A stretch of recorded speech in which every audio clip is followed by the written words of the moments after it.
हमार माई है ये देखा इनके भाषण लागता।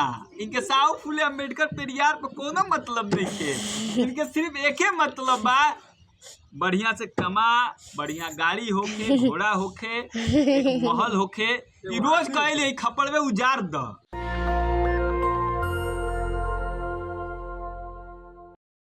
तो अभी आप लोग के सामने एक बक्सा दिख रहा होगा काठ का। ये सिर्फ काठ का एक बक्सा नहीं है, एक विरासत है, एक धरोहर है। ये उनकी धरोहर है जो कभी यहाँ के राजा हुआ करते थे। मैं मल गणराज्य की बात कर रहा हूँ। तो जब आप 16 महाजनपद और 10 गणराज्य के बारे में पढ़ेंगे तो आपको एक मल गणराज्य होगा। अब सवाल आपके दिमाग में चल रहा होगा कि ये मल गणराज्य होता क्या है। दो तरह से है। शिवाजी महाराज की जन्म जयंती मनाई जा रही है पूरे देश भर में। मल गणराज्य में मल एक कुर्मी भी होता है और एक छत्री भी होता है। ज्यादातर जो मल होते हैं, बंद कीजिए ना भैया आप, ज्यादातर जो मल होते हैं वो कुर्मी समाज से आते हैं। लेकिन कुर्मियों में क्या है कि वो अपना इतिहास नहीं जानते। मैं आपको इतिहास बता रहा हूँ। ये बक्सा जो है ना, ये विरासत है। शिवाजी महाराज, साहू जी महाराज, संभाजी महाराज, सोनेलाल पटेल, राम स्वरूप वर्मा, ऐसे तमाम लोग हैं जिन्होंने कुर्मी समाज की बात करें, पटेल समाज की बात करें तो एक बहुत ही गौरवान्वित इतिहास है। मैं जिस जिला में हूँ वहाँ पे एक मल गणराज्य था। वहाँ के जो शासक थे, जो शासक वर्ग था, जो राजा थे, वो मल थे लोग। लेकिन हमारी स्थिति ऐसे खपड़े की मकान। मैं इसको बुरा नहीं मानता हूँ, ये विरासत है हमारी। समय पर स्थितियाँ बदलती हैं। इस देश में मुगलों का राज था, अंग्रेजों का राज था। उसके बाद से आज लोकतंत्र स्थापित हुआ ना। लोकतंत्र में सबको लिखने पढ़ने बोलने की आज़ादी मिली ना। कल हो सकता है कि फिर समय बदलेगा और फिर जिस स्थिति में हम लोग थे उस स्थिति में पहुँचेंगे। तो बिल्कुल हताश निराश मैं नहीं होता हूँ और मैं अपनी विरासत को बचा के भी रखता हूँ। और मेरा काम भी यही होता है कि मैं अपने पूर्वजों को पढ़ूं। ये जो आपको पीछे खपड़ेल का मकान दिख रहा है, ये कोई आम चीज नहीं है। इसमें बहुत बड़े बड़े लोग अपना जीवन यापन किए हैं और आज भी ये सर उठाए खड़ा है।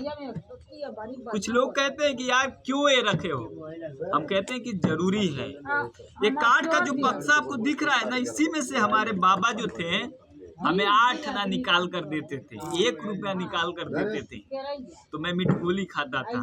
तो सारी यादें हैं हमारे। अभी दादी का इसमें चश्मा है, मैं आपको दिखा रहा हूँ। चूंकि ये टूट फूट गया है, ये देखिए, ये मेरे दादी का चश्मा आज भी पड़ा है इसमें।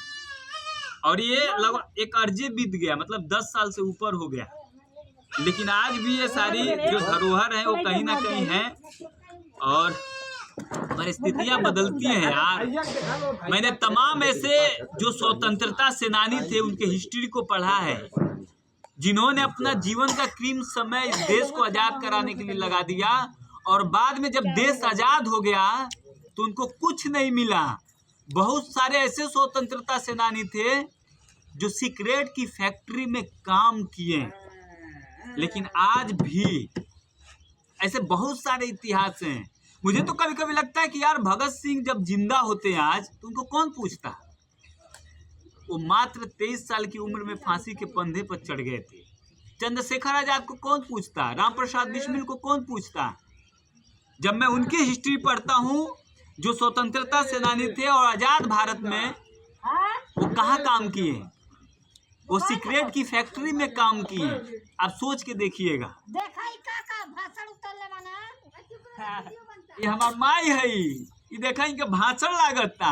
इनके साहू फुले अम्बेडकर पेरियार पर कोनो मतलब नहीं है। इनके सिर्फ एक ही मतलब बा, बढ़िया से कमा, बढ़िया गाड़ी होखे, घोड़ा होखे, एक महल होखे। ये रोज कहले खपड़वे उजाड़ द।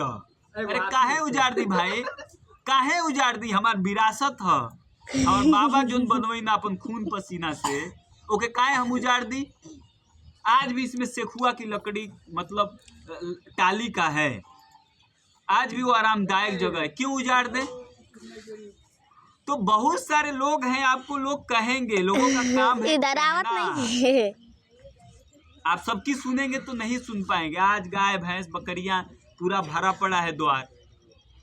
आने वाला कल क्या होगा हमें नहीं पता है, लेकिन मैं इतना जरूर जानता हूँ, और ज्योतिबा फुले जी भी कहे हैं। आज ज्योतिबा फुले जी नहीं होते ना तो शिवाजी महाराज को कोई नहीं जानता। आज पूरे देश भर में कोई राजनीतिक पार्टी हो, बियॉन्ड द पार्टी लाइन, लोग हट के शिवाजी महाराज को पूज रहे हैं, उनको याद कर रहे हैं। अगर उनकी विरासत, फोन मत कर, रुको, कट जाए मर्दवा, अब फोन मत उठाइए। तो अंततः यार फोन किए लोग, कट गया मेरा, लेकिन मैं सच कह रहा हूँ यार, जब तक आप अंबेडकर साहब को नहीं पढ़ेंगे। अभी संत बाबा गाडगे की जन्म जयंती परसों मनाई गई है, बाबा गाडगे की जयंती। तो ये लोगों को कोई मतलब ही नहीं है यार दोस्त।